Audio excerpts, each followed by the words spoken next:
Jehovah is your name. Jehovah is your name. Say Jehovah. Jehovah is your name. Jehovah, Jehovah is your name. Mighty warrior, mighty warrior, great in battle. Jehovah is your name. Mighty warrior, mighty warrior, great in battle. Jehovah is your name. Kitabu cha Ufunuo sura yake 20 na mstari wa 15. Ufunuo wa Yohana sura yake 20 na mstari wa 15. Mtumishi wa Mungu Alfred achukue microphone na asome kwa Kiswahili. Ufunuo 20:15. Na ikiwa mtu yeyote hakuonekana ameandikwa katika kitabu cha uzima, alitupwa katika lile ziwa la moto. Na ikiwa mtu yeyote hakuonekana kuwa ameandikwa katika kitabu cha uzima, alitupwa katika lile ziwa la moto. Amen. Soma Ufunuo sura yake 3 mstari wa 5. Ufunuo 3 mstari wa 5.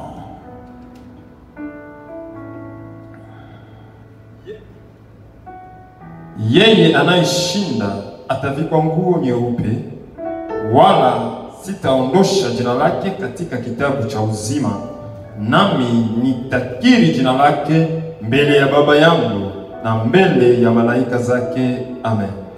Yeye atakayeshinda nitamupa nguo nyeupe, na wala sitaondoa jina lake katika kitabu cha uzima, na pia nitakiri jina lake mbele za Baba yangu na malaika wake. Amen.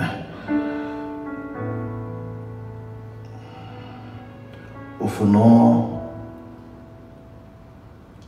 20:12.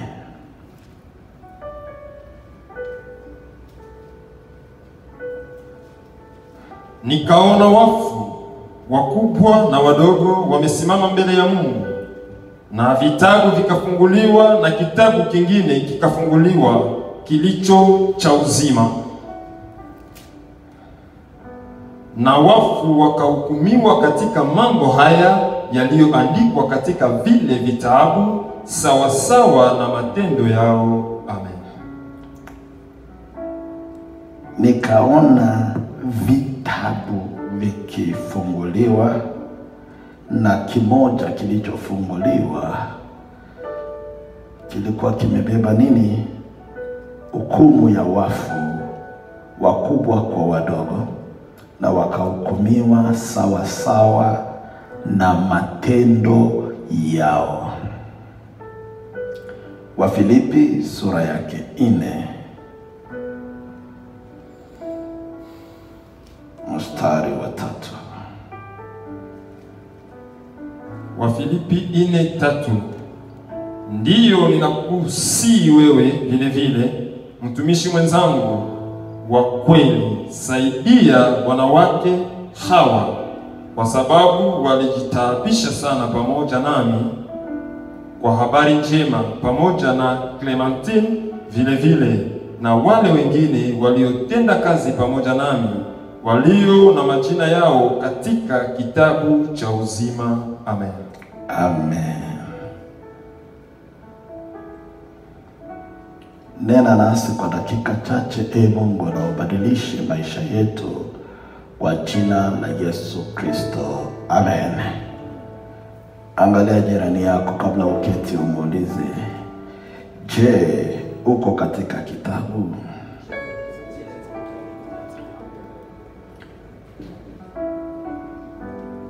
Yawezekana hajasikia. Just look at your neighbor and ask your neighbor, are you in the book? Mwangalie tu vizuri, muulize, je, uko katika kitabu?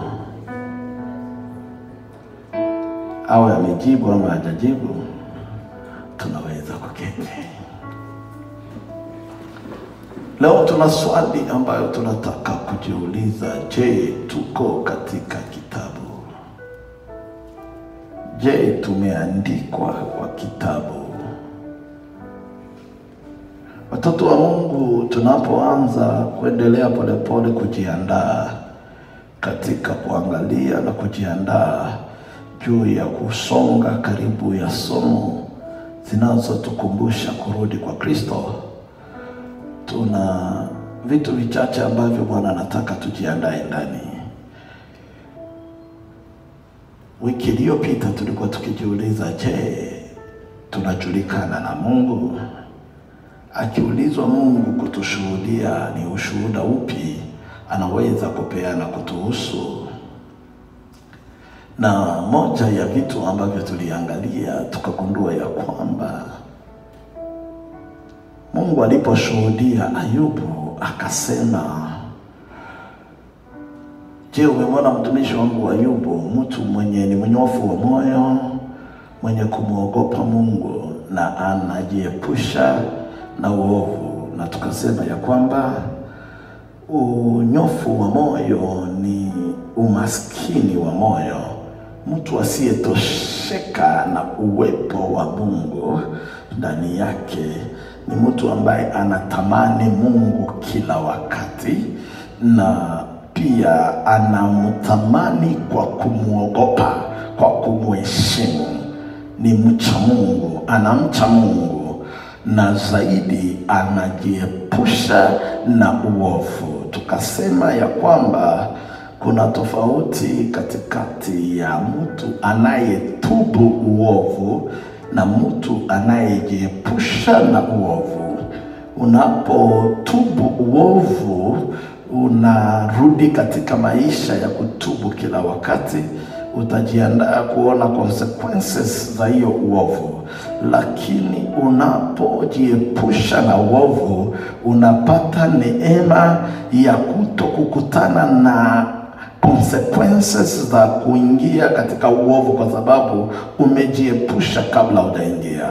Watu wengi wako na shida kwa sababu wanajikuta katika uovu na alafu wanataka kujitoa, lakini wengine wako na neema kwa sababu wanapoona uovu wanaikimbia mbali. Niliwaambia watoto wa Mungu, Mkristo haogopi dhambi.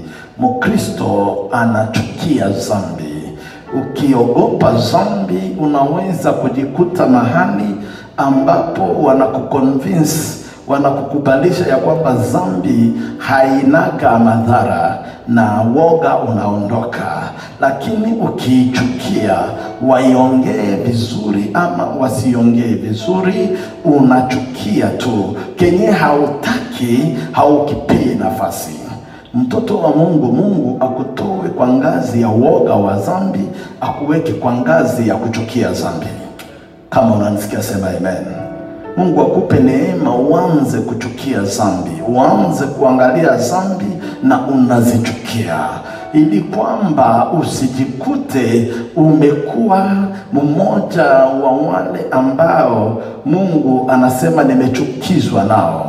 Unajua Biblia inasema ewe mtu usiye safi, Zaburi 50. Biblia inasema ewe mtu usiye safi, Bwana Mungu anakuambia, una nini wewe kuitangaza jina yangu, na una nini wewe kuitangaza sheria yangu na tena kuiweka agano langu kinywani mwako. Na Biblia inasema, yafahamuni haya nyinyi mnaomsahau Mungu, ili kwamba asije akawararue na asipatikane mtu kuwaokoa. Kuna wakati ambapo Mungu atahitaji uelewe ya kwamba ili uhitaji sheria yake ama kuiweka agano yake kinywani mwako, ni sharti uwe safi. Bwana asifiwe. Wengi wanajiuliza kwa nini tunataka Mungu afanye mambo kwa maisha yetu lakini hayafanyiki. Biblia iko wazi, anakuuliza, ewe mtu usiye safi, una nini wewe kuitangaza jina yangu? Na una nini kuitangaza sheria yangu? Ndiyo maana Samueli akamwambia Sauli, kutii ni bora kuliko kutoa sadaka, na kuasi ni kama kosa ya uganga, na kichwa ngumu ni kama kuabudu sanamu. Daudi akaandika akasema, wale ambao wameufanya shingo yao mgumu watavunjika na hakuna mtu atawaponya. Kwa hivyo mtoto wa Mungu, uache kutaka kutaja maneno ya Mungu kama recitation na uanze kuitaja kama ukweli uletao uhai. Ndio kwa maana Paulo akaandika akasema, injili ni uwezo wa Mungu uletao wokovu, lakini maneno ya msalaba kwa wasioamini ni upuuzi, lakini ni nguvu kwa wale waliokubali Kristo kama Mwokozi. Mtoto wa Mungu, wakati unapocheza na maneno ya Mungu, wakati unapocheza na neno la Mungu, unafika mahali halitatenda tena kitu lolote kwako, kwa sababu imekuwa ni upuuzi.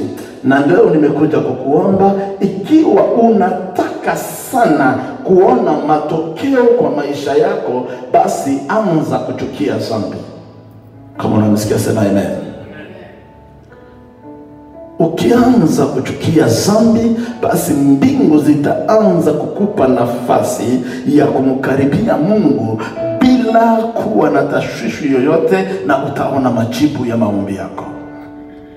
Haleluya.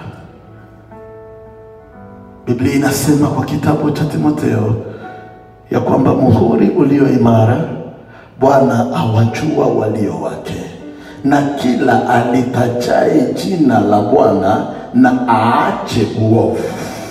Sasa inamaanisha kwa kulitaja jina la Mungu kuna vitu tunafaa kuviacha, na moja ya vitu ambayo inafaa kuachwa ili jina la Mungu litajwe na nguvu kwa maisha yetu ni uovu. Sasa mtoto wa Mungu, unatakaje kutaja Mungu aliye mtakatifu wakati maisha yako yamekataa kuishi utakatifu? Unatakaje kutaja Mungu aliye mkamilifu wakati maisha yako yamekataa ukamilifu wa Mungu? Na sikiza nikuibie siri.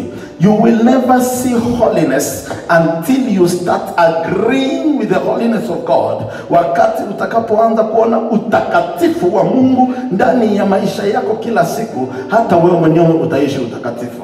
Nataka ujue ya kwamba Mungu anajua walio wake, na wale walio wake wameambiwa kabla wamtaje waache uovu. Na leo tunasonga na mahali tumesoma, Biblia inatuambia ya kwamba yeyote ambaye jina lake halijaandikwa katika kitabu na jina lake halitapatikana katika kitabu cha uzima, atatupwa katika ziwa la moto. Sikiza nikuibie siri. Mbingu ni kweli, heaven is real, na jehanamu ama kuzimu ni kweli inakuaga. Na wale wanaokufa katika Kristo wataenda mbingu, na wale wanaokufa katika dhambi wataenda jehanamu.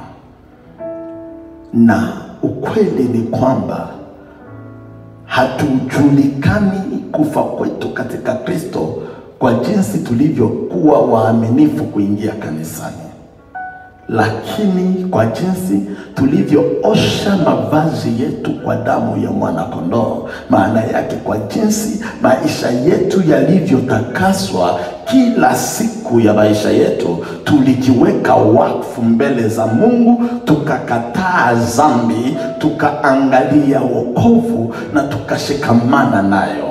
Hivyo ndivyo tunavyojulikana wale ambao wanaenda mbingu, sio kwa vyeo ama titles ama positions ambazo tumeshikilia kanisani, pia sio kwa ushuhuda ambayo watu wanatoa wakati miili yetu inapolazwa kabla ya kuzikwa. Wengine wanaongea mazuri, kwa sababu katika Afrika ilisemwa ya kwamba usitake kuongea vibaya juu ya yule mwenda zake, basi ongea vizuri hata kama hauna la kuongea.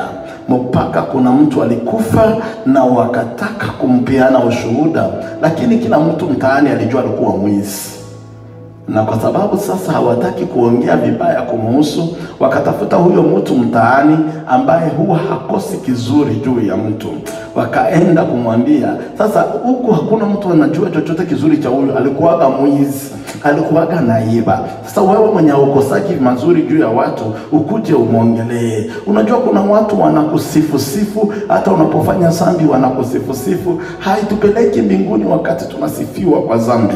Na huyo ndugu akasimama hapo akajiuliza, nitasema nini juu ya huyo mwizi ambaye huku kwetu hatufai kuongea vibaya juu ya mwenda zake. Akaangalia kisha akasema, by the way, huyu ndugu yetu ambaye ametuacha alikuwa na kitu moja nzuri kwa maisha yake. Alikuwa na meno meupe. Uliza jirani yako na wewe atakwambia kama ulikuwa na nini.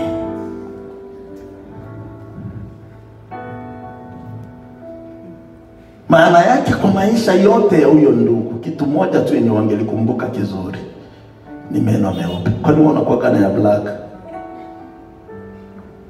Hivyo ndivyo watu wengi tunatafuta kuwatungia ushuhuda ili kwamba waonekane. Lakini mtoto wa Mungu, swali leo ni moja: ungali hai, ungali unapumua, ungali unasema, ungali na nafasi. Swali lako ni kwako. Je, umeandikisha jina yako katika kitabu cha uzima? Je, unataka siku moja Pastor Ackson atafute kaushuhuda? Kaushuhuda. Ndugu mwingine ameenda amekunywa pombe, akapigwa huko, akagongwa, akakufa. Kisha wanataka kumuzika, eti utakuwa mhubiri, uangalie vile utahubiri, uweke mambo ili kwamba huyu ndugu alikuwa mheshimiwa huku, wasijulikane nini, ambao watu wasianze kusema. Pia alikuwa mtu wa kwenda kanisani, hatutaki watu wajue ni nini ilifanyika. Nikawaambia, mimi sitahubiri, ama mtaniacha niseme ukweli. Alikuwa anakunywa pombe, wakampiga. Baada ya siku mbili wakalibadilisha, wakatafuta mhubiri mwingine mwenye atakuja aseme Bwana ametoa na Bwana ametoa. Hata wakileta wahubiri waseme Bwana ametoa na Bwana ametoa zaidi, kama ukutumika katika njia za kweli, hakuna mbingu. Kama haukuishi maisha matakatifu, hakuna mbingu. Kitabu cha uzima hakiko kia anti yako, anko yako, baba yako mdogo ama nyanya yako eti atakiiba kwanza akuongeze. Alo?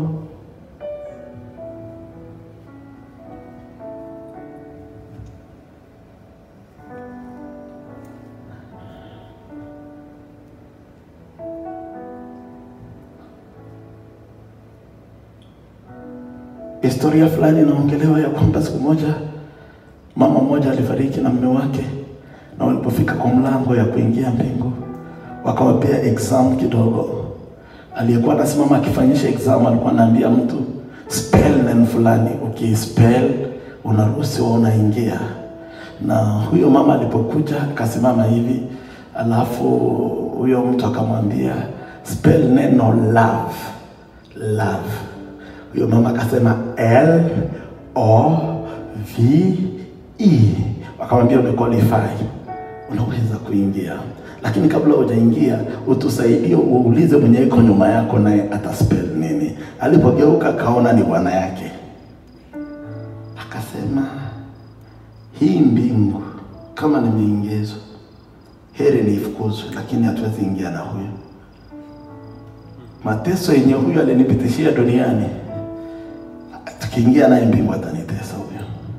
Akamwambia spell Czechoslovakia.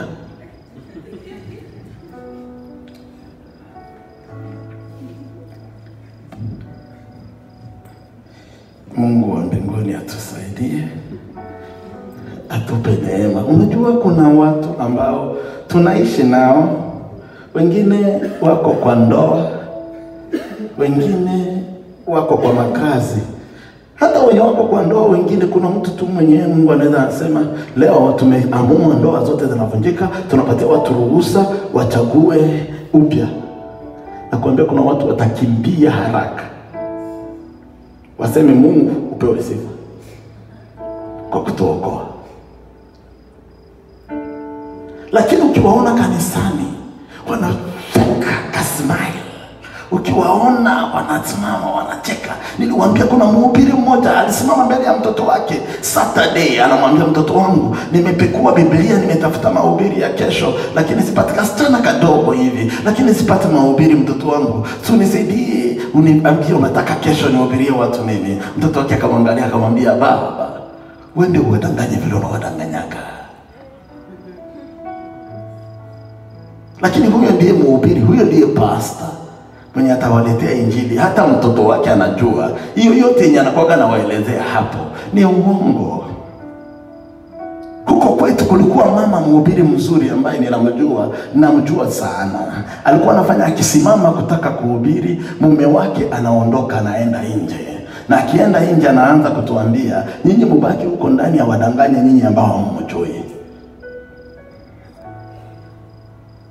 Na unataka kwa sababu ya maneno matamu tukubali sote ya kwamba tunaenda mbinguni. Mtoto wa Mungu, maneno matamu hayatatubeba mbinguni. Maneno mazuri hayatubebi mbinguni. Ni maisha matakatifu ndiyo yatatupea nafasi ya kumuona Mungu. Sio maneno ya kuvutia, ni maneno yaliyokamilishwa na damu ya mwana kondoo. Sio maneno ya kufurahisha. Unaweza kukubalisha kila mtu karibu yako ya kwamba uko sawa, lakini kama roho wa Mungu hajakamilika ndani yako, hakuna mbingu.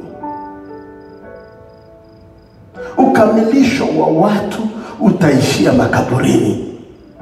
Kukubali kwa watu, mhubiri mzuri, mwimbaji mzuri, mzungumzaji mzuri, unajua kupanga maneno, yanaishia makaburini. Ni matendo ya utakatifu, ni matendo ya utakaso, ni matendo ya ukamilifu yanayovuka kifo ili kwamba ya kutetee mbele.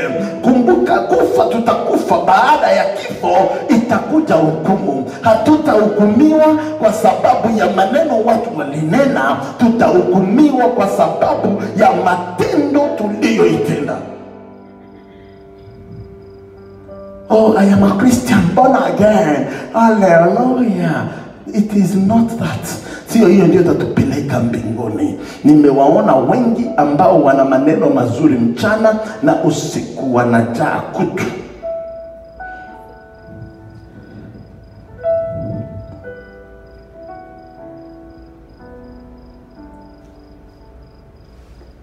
Tunaenda mbinguni na na msengenyo hatuachi. Tunaenda mbinguni na uongo hatuachi. Tunaenda mbinguni na tukiangalia sisi ndio wenye chuki kwa ndugu na ndugu. Tunaenda mbinguni lakini hata ndugu yako hawezi kula pamoja. Tunaenda mbinguni na wewe ndiye mwenye unatesa familia ya mwenzako. Tunaenda mbinguni na uko unataka uone vile boma ya mwingine itavunjika. Tunaenda mbinguni. Mbingu ya nani? Mbingu ya nani hiyo tunakwenda? Sio mbingu ya wale ambao walijua kuosha mili yao kila siku. Sio mbingu ya wale walijua kujikwatua wakienda kanisani. Sio mbingu ya wale ambao walijua kujifanya watakatifu wakipita mbele ya pasta. Bwana asifiwe. Amen. Amen. Sio mbingu ya amen. Ni mbingu ya watakatifu. Sio mbingu ya wachungaji waliojua kuplay their cards. Niliwaambia kuna mahali kanisa moja hapo Bukavu Kongo, mahali ambapo shemasi kumbi kazi yake ilikuwa anaangaliaga kila mara, akiona kuna kadola kwa sadaka ambako ni kazuri, anakaficha kwa mfuko na anaendelea kwa hesabu. Na alikuwa amezoea kuipia kanisa sadaka. Na siku moja akitoka tu kanisani anashuka, anafika mahali inaitwa Carrefour. Alipofika tu hapo anasikia watu nyuma yake wanakuja wanalalamika, mwizi mwizi mwizi mwizi mwizi, na wanakuja wanakimbia. Akigeuka naona wanakuja na mipanga na mawe. Akasema basi hiyo dola, alikuwa na dola 100 ameiba kanisani kwa mfuko. Akasema basi, maana yake mchungaji aliona na akakusanya vijana, sasa wananingojea. Akaanza mbio mbio mbio mbio mbio, akikimbia akaona mwizi, the real mwizi sasa amepita. Tu akasimama hivi, watu wakakuja wakapita, akasimama hivi. Alafu dhamiri zake zikamwambia, huyu wanamkimbiza kimwili, lakini wewe kenye kinakukimbizaga kiroho ni kikubwa zaidi kuliko hii mipanga na hii mawe. Wewe ndiye mwizi mkubwa. Uliza jirani yako, wewe ni nani? Kanisa ilimjua kama shemasi. Unajua shemasi? Asha. Kanisa ilimjua yeye ndiye mtakatifu Asha, lakini mbingu zinajua huyu ni mwizi.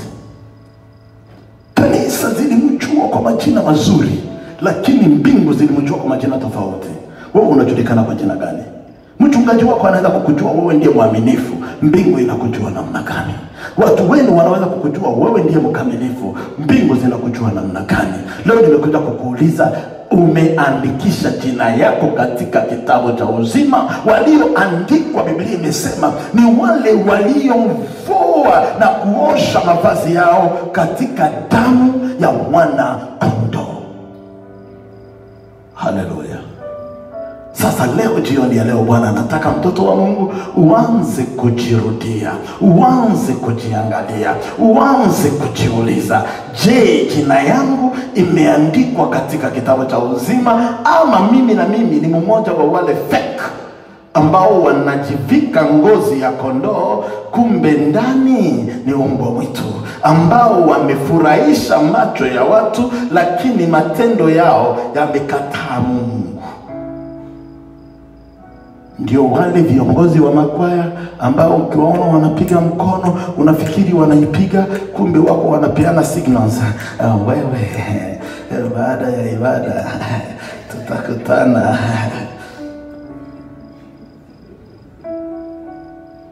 Piga mkono. Siku moja shetani atakuchekea. Siku moja shetani atakuangalia na kudharau, kwa sababu unachokificha, Biblia inasema unachokifanya sirini siku moja kitawekwa hadharani. Nilikuwa na dada mmoja ambaye alikuwa rafiki yangu sana. Alikuwa anajifanya, manake ukiingia kanisani ni wale ambao wanavaa unajua wale wanavaa skati ndefu inagusa mpaka kiatu, hata akitembea na ikanyagia anapandisha hivi kila saa, miguu ya kitakatifu. Anampenda Kristo katika yeye yote yaliyo ndani yake. Na siku moja ninaingia supermarket Naivas, ninataka kununua. Nikitoka tu Naivas hivi nasikia tu kitu kwa moyo wangu na ninyima amani. Niangalie hapo nyuma, nikienda kupiga jicho hivi nakutana dada yangu sasa huko amesukumwa kwa ukuta na mwanaume mwingine. Nikapiga tochi hivi, nikasikia kai pasi. Nikasema Yesu Kristo, Hiyo skati ndefu ni ya mchana peke yake. Uliza jirani yako, na wewe mtoto wa Mungu, usitake sana tuone kwa macho ya mwili ya kwamba umeokoka. Taka sana mbingu zishuhudie wokovu wako. Taka sana Jehova aonaye sirini, aonaye gizani, ashuhudie ya kwamba umeokoka. Taka sana mahali watu hawako, wale wanaokujua, taka sana uwe na ushuhuda ya kwamba mbingu utaingia. Niliwaambia nilikuwa kwa ndege tunasafiri, na nikikaa hivi wanakuja wanatusavu. Na ndugu aliyekuwa anakaa karibu yangu akamuuliza, "Unataka kukunywa nini?" Nikasikia anasema red wine. Aliposema red wine, vile aliniangalia kando, nikasikia tu kwa moyo wangu, hapana, huyu si mkunywaji wa pombe. Anaanza kujifunza pombe kwa ndege. Unajua kuna wale wenye wanajua kwa ndege, hakuna mtu ananijua hapa, sasa naweza kufanya kenye nini nataka. Nikamwangalia nikamwambia, "Ndugu yangu, Bwana Yesu asifiwe." Unanijua? Nipe maji. Kunywa red wine yako, kwa sababu kuenda mbinguni hautaenda. Utake usitake. Kama wewe ni mtu wa kujifanya kanisani, yeye ni mzee wa kanisa kwa kanisa yao. By the way, tulipoanza kuongea ndio naambia ni mzee wa kanisa. Yeye ni mmoja wa wale advisors wa mchungaji. Lakini kwa sababu sasa wako mahali anajua hapa hakuna yule ananijua, anafanya vituko vya maajabu. Kuna watu ambao wakiwa kanisani wanampenda Mungu, wakiwa mahali wa Kristo wengine wako wameokoka kinaga onaga, wanampenda Jehova zaidi. Hata tu wasafiri waende kwa mji mahali hawajulikane, wanafanya vituko vya maajabu, wanaingia kwa mahoteli zisizoeleweka, wanafanya uzinifu, wanafanya vitu vyote vile kwa sababu wanasema after all hakuna mtu ananiona.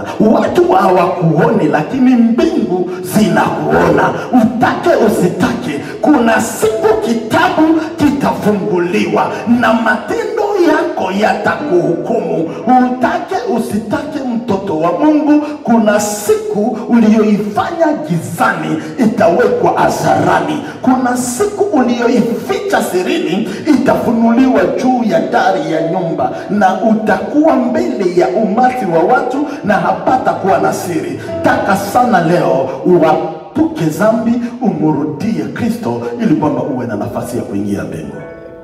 Kama unanisikia sema amen. Kama unanisikia sema amen. Kwa hivyo mtoto wa Mungu, sio mambo na kile ambacho tunafikiria, ni mambo na vile Biblia inatuomba tutembee. Kuna wahubiri wengi wamekuja leo wanatuambia mambo mengi. Niliona ndugu mwingine anaoa wake 4 kanisani na ni mchungaji, na anasema anafuata sheria ya baba yao Abrahamu ambaye alikuwa na wake wengi na hakuwa na shida. Na nikamuuliza, nani alikwambiaga? Nikaandika kwa hiyo comment hapo chini, nikauliza, nani alikwambiaga Abrahamu alikuwa mchungaji? Alo? Biblia inasema kwa kitabu cha Timotheo, pia hata kwa kitabu cha Tito, ya kwamba basi inampasa askofu awe mtu asiyelaumiwa, mume ama mke wa mtu mmoja, mwenye kiasi na busara, mtu wa utaratibu, mkaribishaji, ajuaye kufundisha na ajue kuitunza nyumba yake, ili afahamu kuitunza kanisa.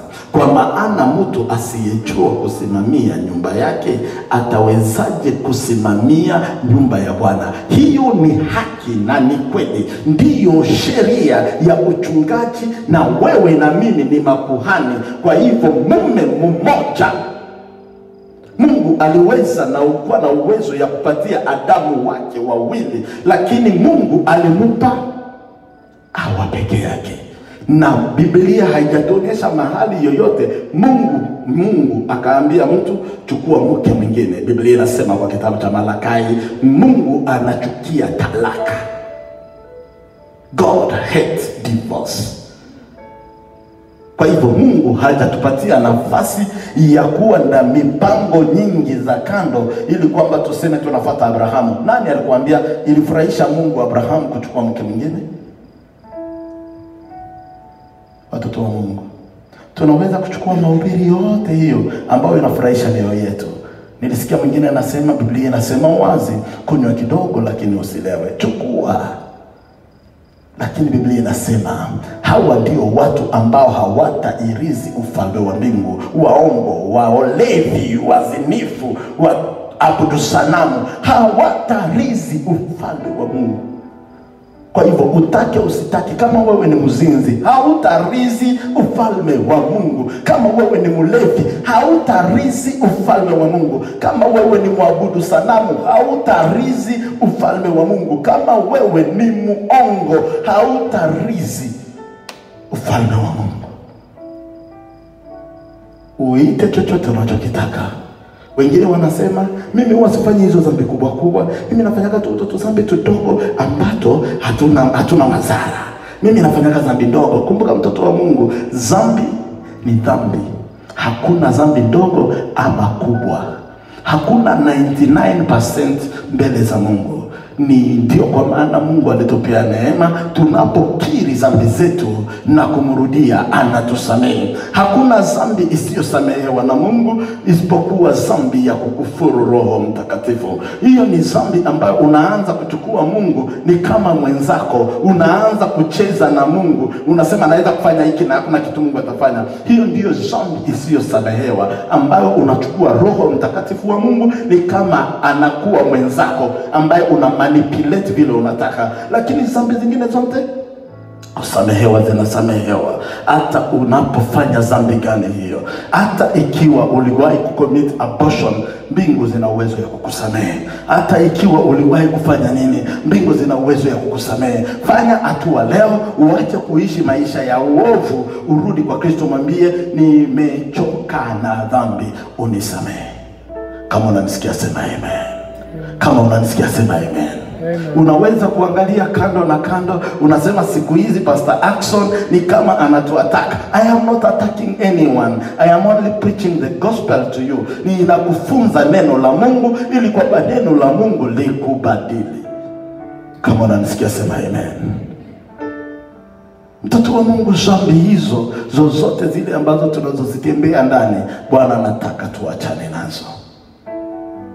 Niliwaambia kuna mtu alikuja kwangu akaniuliza, Pastor, can God forgive me? Nikamwambia, hakuna dhambi Mungu hawezi kusamehe. Kwani ulifanya nini? Akaniangalia akaniambia, Pastor, are you sure atanisamehe? Nikamwambia, hakuna dhambi Mungu hawezi kusamehe. Akaniambia, Pastor, nimesha commit abortion. Nimeshatoa mimba 19. Nikasikia kwanza matumbo yangu yanafanya karibu nimuulize, ulisema? Akaniambia mimba 19 Pastor. Nimeporomosha. Na moja wapo, najua ni mimba ambao nilipata na mume ambaye alikuwa anataka kuoa mama yangu. Nikanyang'anya mama yangu mume, Pastor, Mungu atanisamehe kweli? Jibu ni nini? Ndio, atakusamehe. Kwa sababu neema yake ni kubwa kuliko dhambi za watu. Leo kuna neema hapa. Mungu angalia na kuita na kuambia, kuna siri ambazo umetembea nazo ambazo hazijaruhusu jina yako kuwekwa kwa kitabu cha uzima, na ndizo Mungu anataka uvute leo. Na wengine wetu hatuna hizo siri, lakini tuna mpango ya kuwa na hizo siri. Wanaanza kukuconvince leo ya kwamba kutoa mimba sio dhambi kwa sababu hajazaliwa, huyo sio hai. Sikiza mtoto wa Mungu, Biblia inasema kabla hajaingia tumboni mwa mama yake Mungu alimjua, na kabla hajakuwa formed, kabla hajaanza process ya siku moja, Mungu alimchagua. Kwa hivyo huyo ambaye anatolewa baada ya wiki moja na huyo ambaye anapigwa risasi akiwa na miaka 70, wote ni watu. Na aliyepiga mtu risasi na aliyetoa mimba ya usiku 3, wote ni wauaji. tuigeuze vile tunataka, lakini hakuna mbingu kwa wasio haki. Mungu anataka turudie kwa miguu yake, kwa sababu neema yake inatosha. Hata kama tumeua, hata kama tumefanya nini, neema ya Mungu inatosha. Inaweza kutusamehe, inaweza kutuosha, inaweza kutubadilisha, na inaweza kutupatia nafasi ya kuitwa tena wana wa Mungu. Uliza jirani yako, je, umeandikisha jina yako katika kitabu?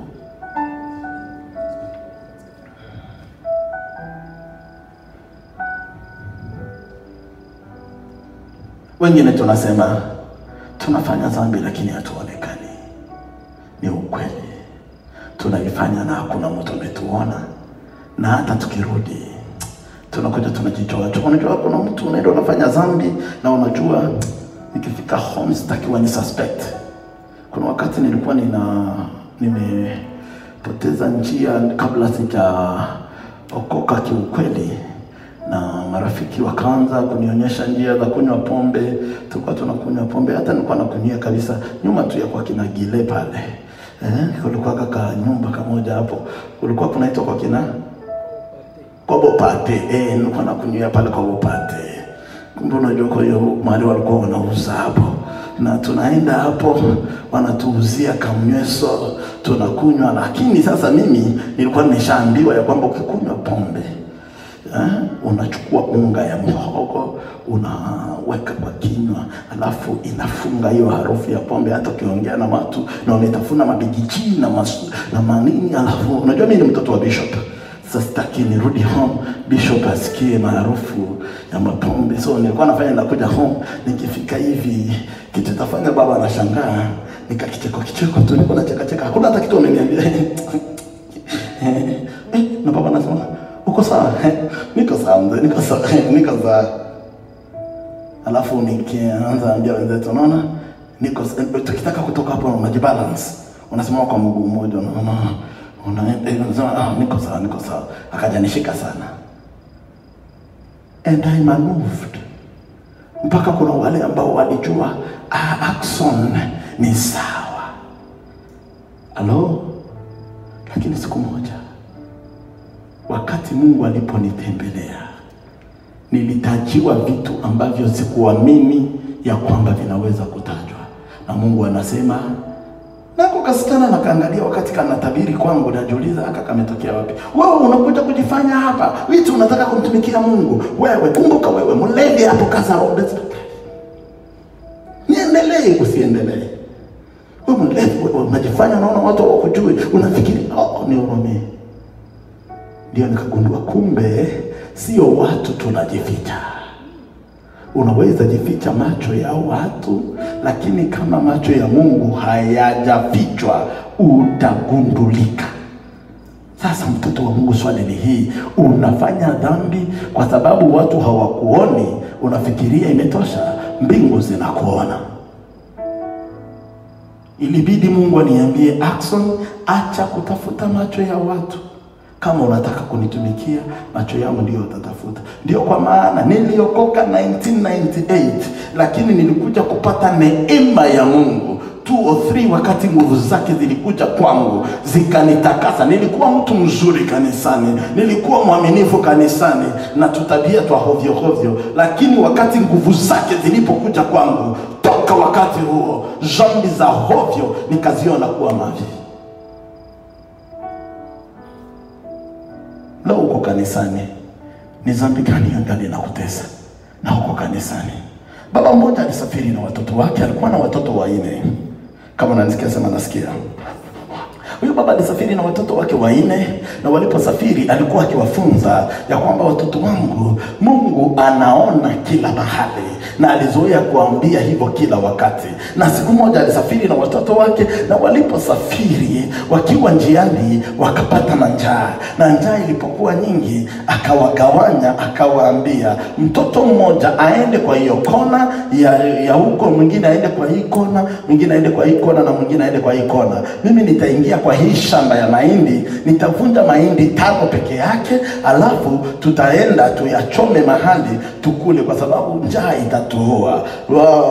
Basi mmoja kaenda huko, mwingine huko, mwingine huko, mwingine huko. Akawaambia, mtakapokuwa huko, mkiona mtu kutokea huko, basi ukipiga binja kutoka huko, ukifanya watu wenye wakisikia imetokea huko, tunakimbia opposite side. Maana yake wameona mtu huko, tunajiokolea huko. Na mkiona mtu huku, huyo akipiga binja, tunakimbia huko. Basi ilikuwa ni game yenye ilikuwa well planned.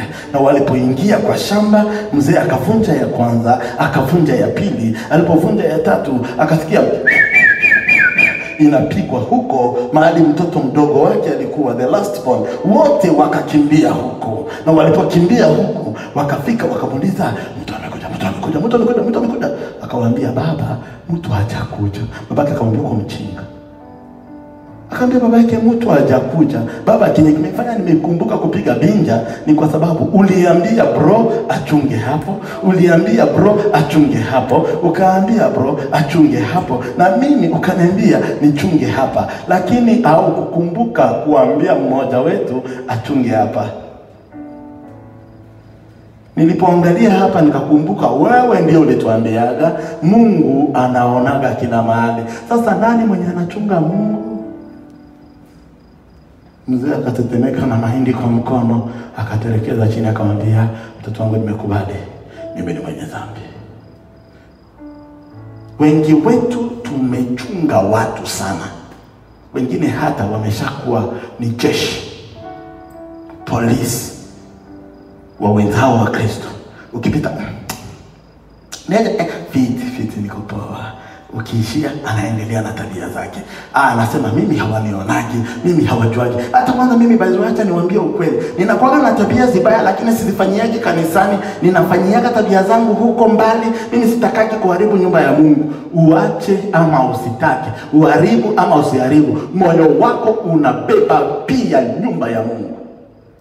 Mahali pote kule mahali unaenda kujichafua, unachafua hiyo hekalu la Mungu. Leo Biblia inanituma nikwambie, mbingu zimenituma nikwambie, leo Mungu anataka usikie ya kwamba moyo wako uishi maisha matakatifu, ili kwamba jina lako lisitoke katika kitabu cha uzima. Kama unanisikia sema amen. Kama unanisikia sema amen.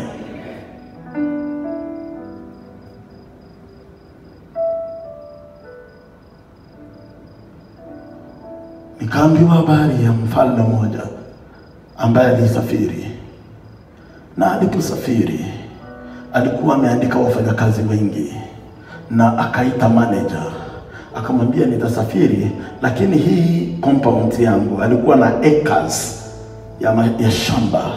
Akamwambia, hii compound yangu wewe utachunga wafanyakazi. Uhakikishe asubuhi wanaingia kwa shamba, wanafanya kazi, wengine wanaingia mahali pote pale, wanaingia wanafanya kazi, na ikifika jioni ripoti yote unaandika, siku nitakuja utanipea. Na akawa amewekwa mbele ya watu wakfu. Huyu ndiye manager. Sema manager. Sema manager. Na alipowekwa manager, basi mfalme akasafiri, mwenye boma mwenye shamba akaenda. Na alipoenda kitu ikafanyika. Wakati siku zilienda, siku zikapita, siku zikasonga, siku zikaendelea, na mfalme mwenye boma ama mtajiri, yeye boss, akawa amekaa huko. Na kila siku wakiamka wanakuta shamba iko na mianya, wameiba vitu kwa shamba, wameiba vitu kwa duka, wameiba vitu mahali fulani. Na wanauliza nani ameiba? Manager anakuja, anaita watu jioni, anawasomea, anawaambia, kuko mtu hapa anaiba vitu, na wenye wanaiba ninawahakikishia nitawashika, na nitakapowashika nitawaonyesha. Halo, wale ambao wako wanaiba hapa, siku nitawashika, nitawafuta kazi. Rudini kila mtu kwa boma yake, kesho mwingie kazini. Na ikawa hivyo.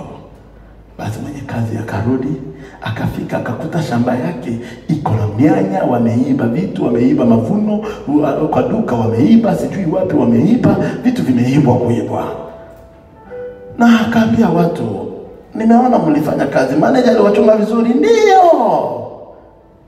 Basi nimeandaa karamu ya kuwashukuru. Watu wakaja wakakaa, kwa room mahali kubwa, akawaambia mkule mkunywe mfurahi. Watu wakakula, wakafurahi. Mkubwa amerudi, mdosi amerudi, na katika hali ya kula akawaambia, by the way, mkiendelea kula kuna video nimewaletea, nilitaka niwawekee. Alafu akawasha screen, ni kama hapo mbele hivi aweke screen, akawasha, akawaambia angalieni, hiyo ni film nimetoa mahali nilikuwa nimewaletea. Na wakati waliangalia film ikaanza, wakaona hii film inakaa nzuri, lakini mbona hapa kunakaa ni kama hapa kwetu? Hii compound inakaa ni kama hii yetu.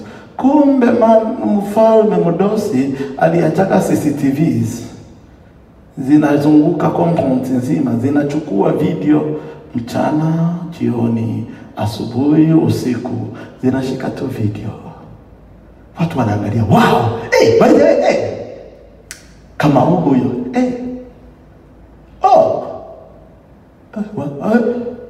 Musyoka. Ndio huyo, huyo ni Musyoka, huyo ni Ackson, huyo ni John Muli huyo, Kai, huyo ni Dr. Naomi, Kai. Wakaanza kutajana majina, wanaonana kwa video. Wote wengine wanaingia kazini, wale wenye wanalalaga chini kazi kiendelea. Buda, kumbe unaendaga kazini unalala chini. Wengine chakula haishuki tena. Wengine maji alikuwa amechukua hivi hawezi kunywa tena. Wengine wanaonekana vile wanaingia kwa kazi, wanaanza tumecheza michezo huko. Amdosi anakaa tu kimya hivi. Kila mtu anaangalia video na kila mtu anajijazia. Lakini mahali mambo ilienda kuharibikia ni jioni, wakati watoto wamelala, wanaona manager ameenda kavaa kigunia, akapita polepole, akaingia kwa shamba, akavunja mimea, akaweka kwa gunia, akapita polepole, akaingia kwa duka, iko na funguo, akaiba vitu, akaweka kwa gunia, akarudi kwa nyumba yake. Siku ya kwanza ikapita. Siku ya pili ilipoanza, wakigeuza macho kwa movie, mahali wanaangalia hapo hivyo, mahali wanakulia, manager hakuagi tena ndani, ameshakimbia. Mdosi akasema, hii inaweza enda kwa hizo siku zote zenye nimekuwa siko, lakini hiyo imetosha.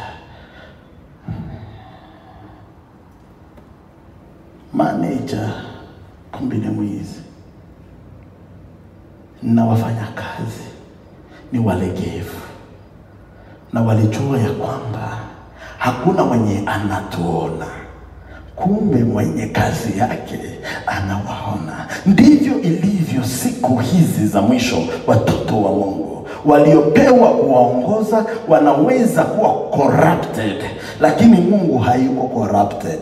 Waliopewa kuwaongoza wanaweza changanyikiwa kwa sababu ya pesa na tamaa ya vitu vya dunia, lakini Mungu hachanganyikiwi. Tunaweza kujifanya, mimi nimefanya dhambi lakini nimepia pastor Bahasha, pastor akanyamazia. Pastor anaweza kunyamazia, lakini Mungu hanyamazii. Siku moja ile yote tunaifanya, iwe ni pastor, iwe ni Mkristo, iwe ni nani, yote tunayoifanya siku moja itawekwa hadharani na hakuna mtu atajitetea. Matendo yako yatakutetea. Kama ukiingia kanisani, tulikuona mtakatifu ukitoka unaingia kwa vichorochoro, unaanza fanya mambo yako yasiyoeleweka, siku moja yale yasiyoelewekwa yatawekwa wazi. Hakuna mtu hata mmoja ambaye atawaambia Mungu, mimi sikubali, hii mambo sio mimi, kwa sababu ile uliyoitenda itawekwa wazi.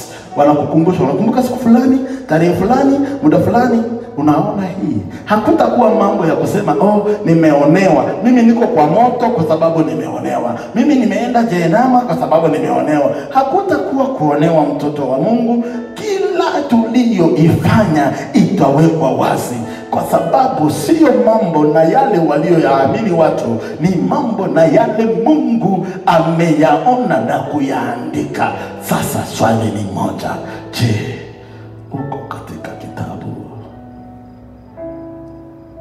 Je, jina yako imeandikwa kwa kitabu gani?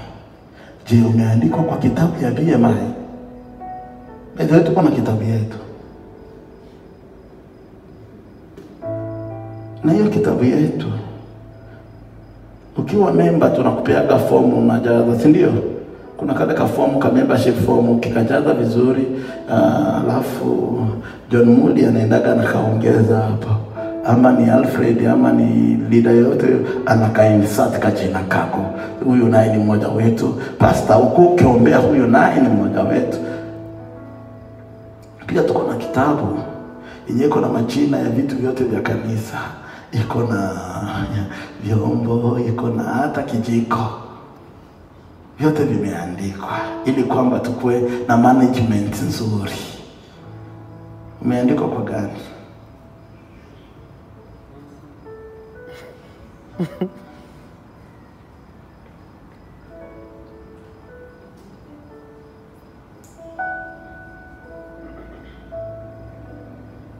Basi sisi ndio tulianza hiyo huduma. Sisi ndio pioneers. Sisi ndio waanzilishaji. Sisi ndio. Hamna shida. Unaweza kuwa wewe ndio mwanzilishaji kuniliko. Na mbingu nayo.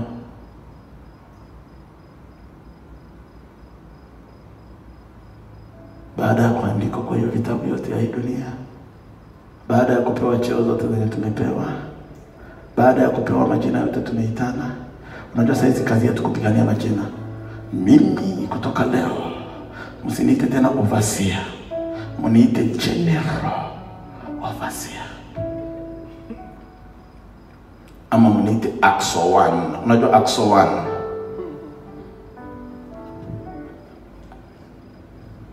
Hata waache wakuite Axo 1, wakuite Jesus 1. Hata wengine waanze kuitwa Pope tu. Kwa sababu umeona unataka title, wakuite the Bishop of Bishops, wakuite the Ark of the Arks, wakuite kila jina unataka, wakupatie kila cheo unataka. Mtoto wa Mungu, siku pumzi yako itanyamaza, utatokezea wapi? Ni matendo gani uliyoifanya ambayo itasimama ikutetee mbele za Mungu? Sikiza nikwambie siri moja, mtoto wa Mungu. Vitu ambavyo vinatukosesha Mungu duniani ndio vitu vya kwanza kuharibika kwa mwili ya mtu anapofariki. Halo? Halo? Wanasayansi watakwambia kwa muhula wa siku 11 macho ya mtu huharibika, upasuka, tumbo ya mtu upasuka, sehemu za siri upasuka, na mdomo upasuka.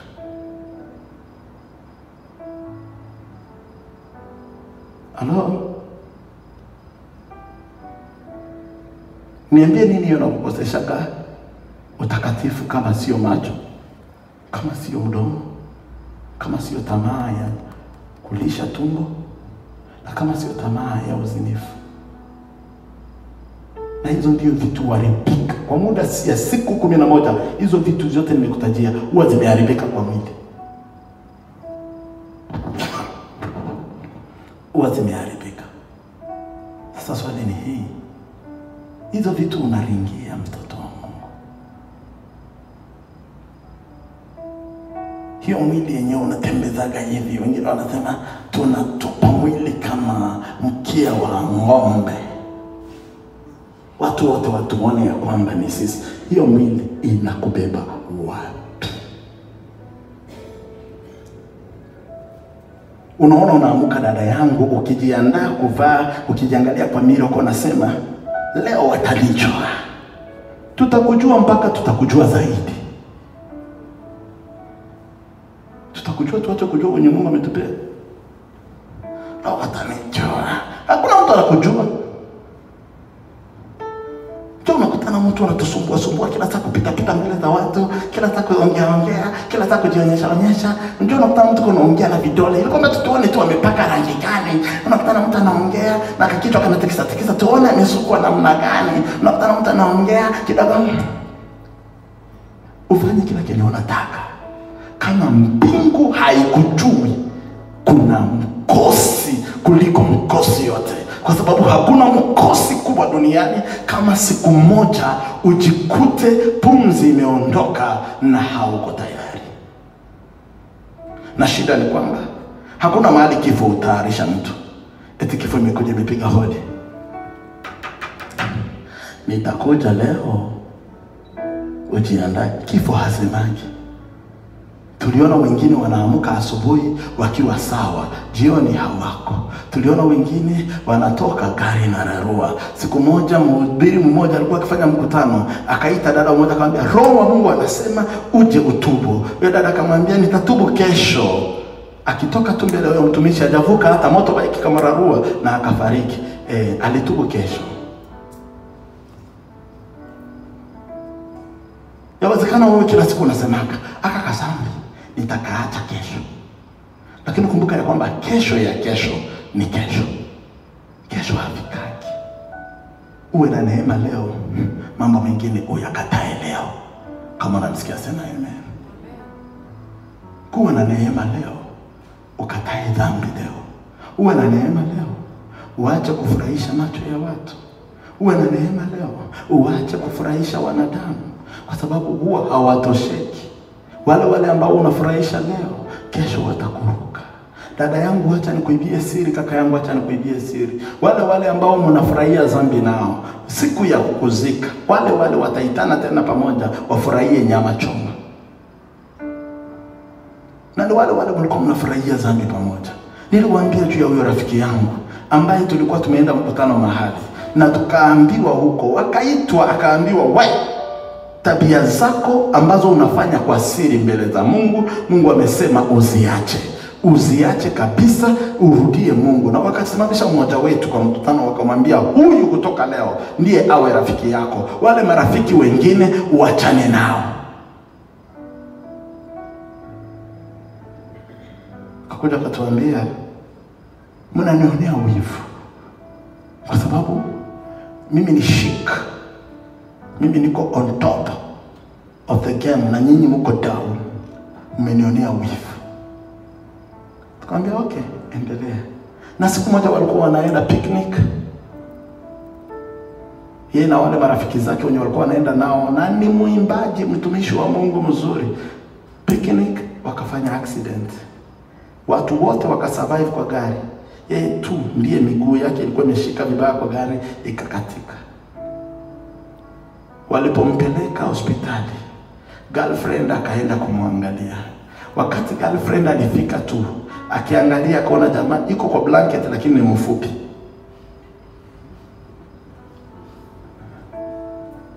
Dhambi zitakufanya wewe mfupi siku moja.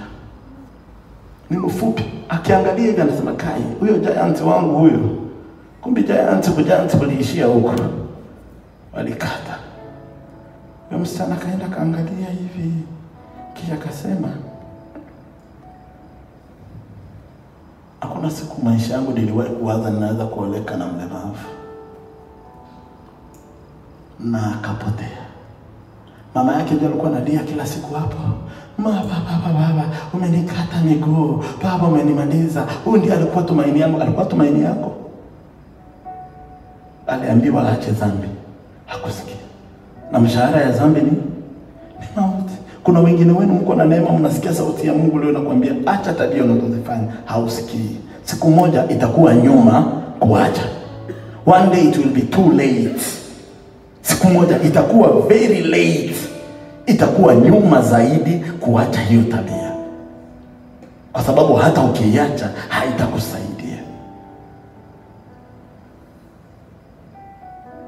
Halo. Yesu akasema, atendaye dhambi ni mtumwa wa dhambi. Wengine wetu wengi tumeshafanywa watumwa. Hatunaga uamuzi juu ya maisha yetu. Tunataka sana mambo, lakini kale katamaa kakiamka ndani yetu kanatutesa mpaka kanatufanya tuone kila kitu yote haina tena maana. Leo nakuuliza mtoto wa Mungu, ni nini hiyo inataka kukunyima neema ya kuingia mbingu? Ni nini hiyo inataka kukunyima neema ya jina yako kutokuwa kwa kitabu cha uzima? uko na neema leo ya kubadilisha njia zako na kutubu na kumrudia Mungu. Tukunje vichwa vyetu.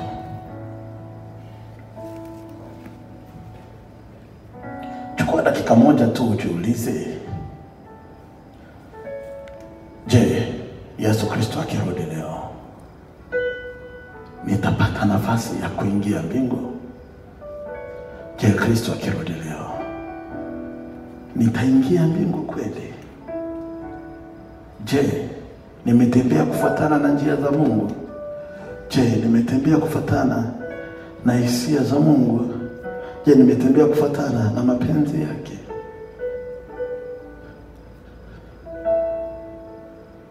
Tukiwa sote tumefunga macho, sitakuita hapa mbele, lakini tu kama uko hapa na ungelitaka leo kubadili njia ambazo hazijulikani na Mungu, na akupe neema ya kuandikisha upya jina yako kwake, inua tu mkono mahali uliko.